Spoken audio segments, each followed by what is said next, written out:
जय हिंद। तो आज हम लोग पढ़ेंगे व्हीटस्टोन सेतु, व्हीटस्टोन ब्रिज। ठीक है, देखिए व्हीटस्टोन सेतु जो है ना, ये इंग्लैंड के वैज्ञानिक प्रोफेसर व्हीटस्टोन ने बनाया था। और इस व्हीटस्टोन सेतु के माध्यम से हम किसी भी जो है चालक का प्रतिरोध ज्ञात कर सकते हैं, किसी भी कंडक्टर का रेजिस्टेंस फाइंड आउट कर सकते हैं। ठीक है, देखना ये आपका व्हीटस्टोन सेतु है। ठीक है, इसमें 4 रेजिस्टेंस लगे हुए हैं। ठीक है, कौन कौन सा resistance? P, Q, R, S. ठीक है, ये 4 क्या है? प्रतिरोध है। ठीक है, 4 प्रतिरोध लगे हुए हैं और इन 4 प्रतिरोधों को चतुर्भुज क्रम में व्यवस्थित किया गया है। ठीक है, एक क्वाड्रिलेटरल फॉर्म में अरेंज किया गया है, जैसा कि आप देख पा रहे हो, पी, क्यू, आर, एस। ठीक है, और यहां से इसको नाम दे दिया जाएगा, इस क्वाड्रिलेटरल को क्या? ए, बी, सी, डी। ठीक है, चतुर्भुज क्या है? ए, बी, सी, डी एक क्या है? चतुर्भुज है। ठीक है, चतुर्भुज है, आप समझ रहे हैं। और इस चतुर्भुज में 2 डायगोनल होते हैं, एक इधर से और एक इधर से। तो इधर वाले डायगोनल में यानी कि बीडी में एक गैल्वेनोमीटर लगा दिया गया है। ठीक है, क्या लगा दिया गया है? एक गैल्वेनोमीटर जी लगा दिया गया है और इसमें एक सुई लगी हुई है।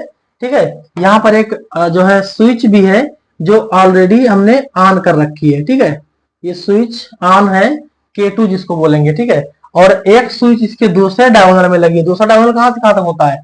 ए से सी तक होता है, लेकिन ए से सी को हमने अंदर से ना बना के बाहर से बना दिया। ठीक है, ये एसी डायगोनल है और उस एसी डायगोनल में ये जो है सेल लगा हुआ है और एक कुंजी लगा हुआ है, यानी कि एक स्विच यहां भी लगा है K1 और ये यहाँ पर गैल्वेनोमीटर के पास जो लगा है वो K2 है। ठीक है, आप समझ रहे हैं।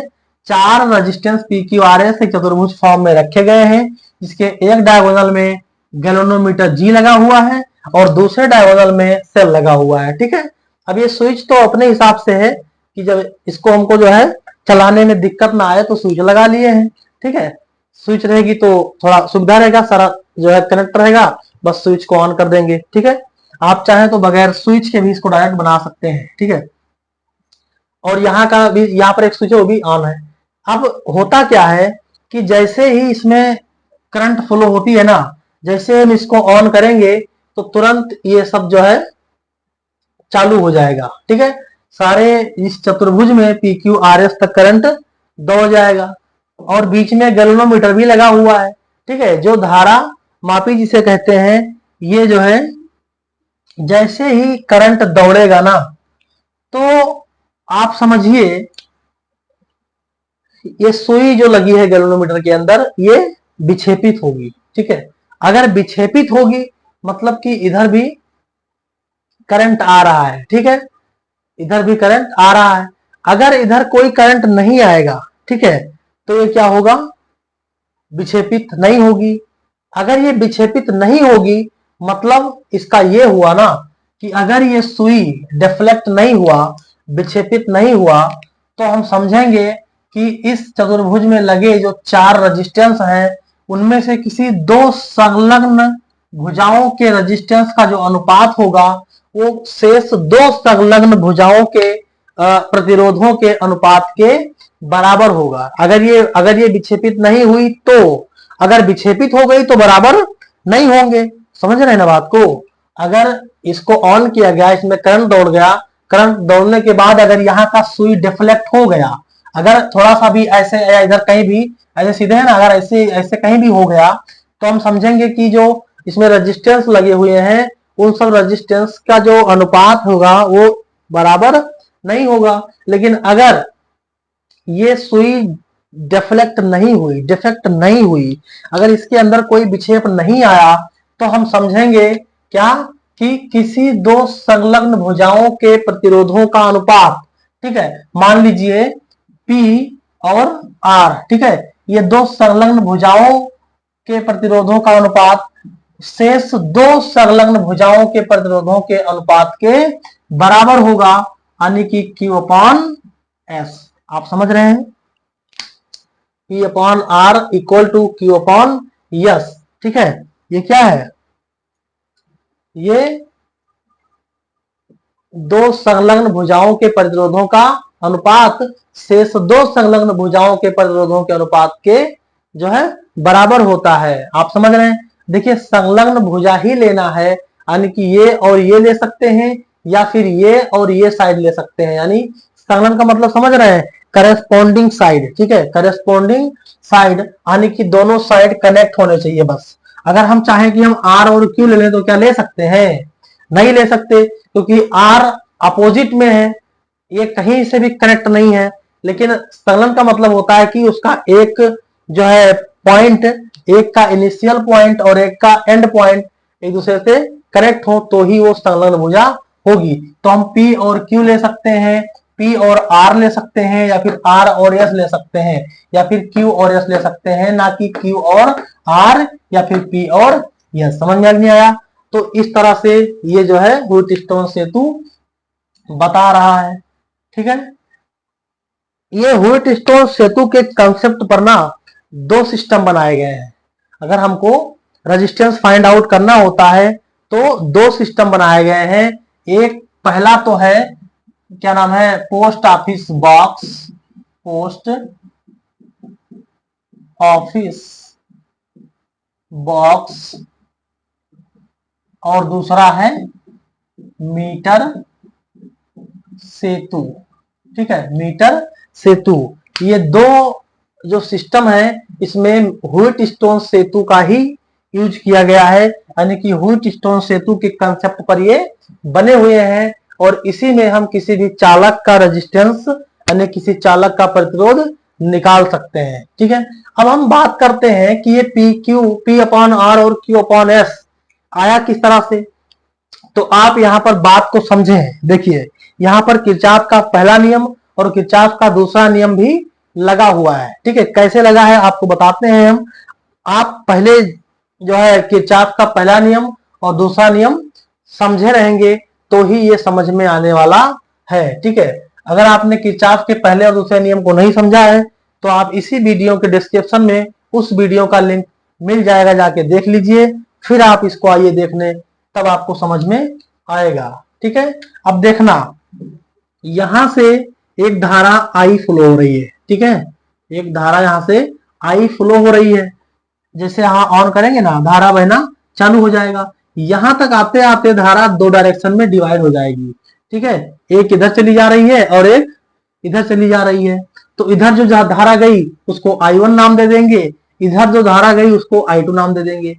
अब यहाँ पर किरचॉफ का पहला ही नियम तो लग रहा है कि किसी पॉइंट पर आने वाली धाराओं और वहां से जाने वाली धाराओं का बीजगणितीय योग शून्य होता है।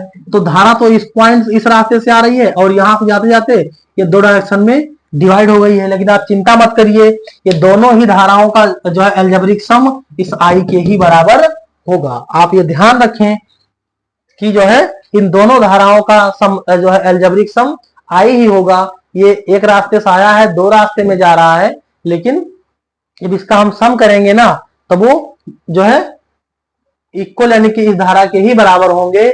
ठीक है, या इनका एल्जेब्रिक सम करेंगे तो ये जीरो हो जाएगा। आप समझ रहे हैं, इस धारा को एक तरफ कर दें और इस दोनों धाराओं को जोड़ के एक तरफ कर दें तो माइनस करेंगे तो वो यानी कि सम करेंगे तो जीरो हो जाएगा। आप समझ रहे हैं, जितनी धारा यहां से जा रही है उतनी धारा यहां से यानी कि इस दो रास्ते से जा रही है।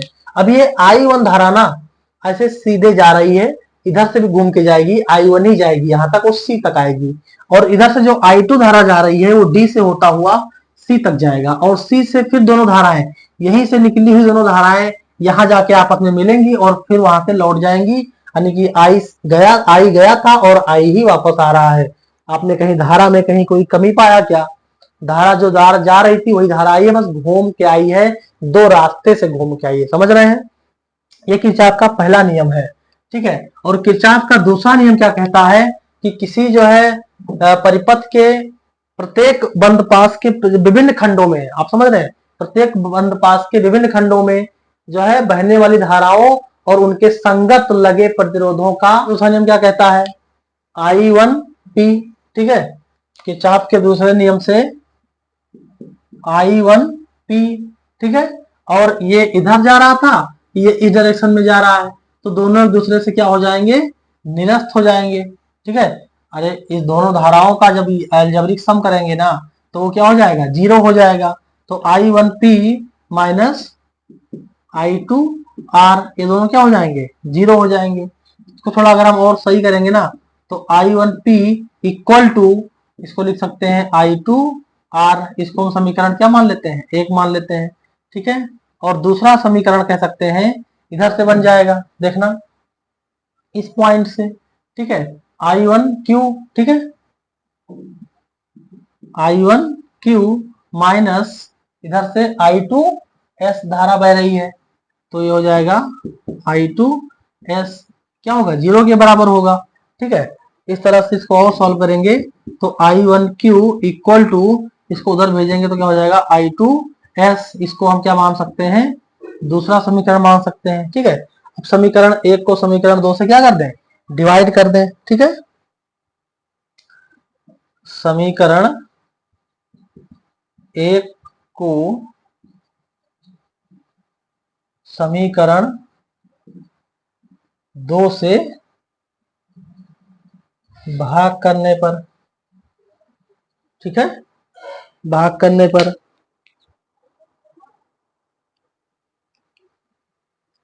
तो आइए इसको हम डिवाइड कर देते हैं, ठीक है। क्या हो जाएगा ये, इधर देखना, एक ये और एक ये, ठीक है। तो इधर वाला जो है इक्वल के इधर वाला इधर वाले से डिवाइड करेंगे और उधर वाला उधर वाले से डिवाइड करेंगे, यानी कि हो जाएगा I1P upon I1Q equal to इधर वाला उधर वाले से I2R अपॉन I2S, ठीक है। I1 से I1 कैंसिल हो जाएगा तो क्या हो जाएगा P अपॉन Q, ठीक है। और इधर I2 से I2 कैंसिल हो जाएगा तो हो जाएगा R अपॉन S। इस तरह से ये जो है आ गया, ठीक है। ये क्या है कि किन्हीं दो संलग्न भुजाओं के प्रतिरोधों का अनुपात, यानी कि P और Q, दो संलग्न भुजाएं, यहाँ पर ये वाला लिया गया है, ठीक है। P धारा इधर से जा रही है ना, तो P upon Q R upon S, बताया था ना कि या तो ये साइड ले सकते हैं या फिर ये साइड ले सकते हैं या फिर ये साइड ले सकते हैं या फिर ये साइड। तो यहाँ पर अगर ये साइड लिया जाए ना तो P अपॉन Q, ये क्या हो जाएगा, पहले बताया थे ना P अपॉन, सॉरी ये R लिखा हुआ, P अपॉन Q और यहाँ R अपॉन S, ठीक है। P अपॉन Q यानी कि ये दो संलग्न भुजाएं हैं ना, तो इनका अनुपात और शेष दो भुजाओं के प्रतिरोधों के अनुपात के बराबर होगा, यानी कि R अपॉन S, ठीक है। ये अगर वीडियो अच्छी लगी हो तो आप इसको लाइक करें, सब्सक्राइब करें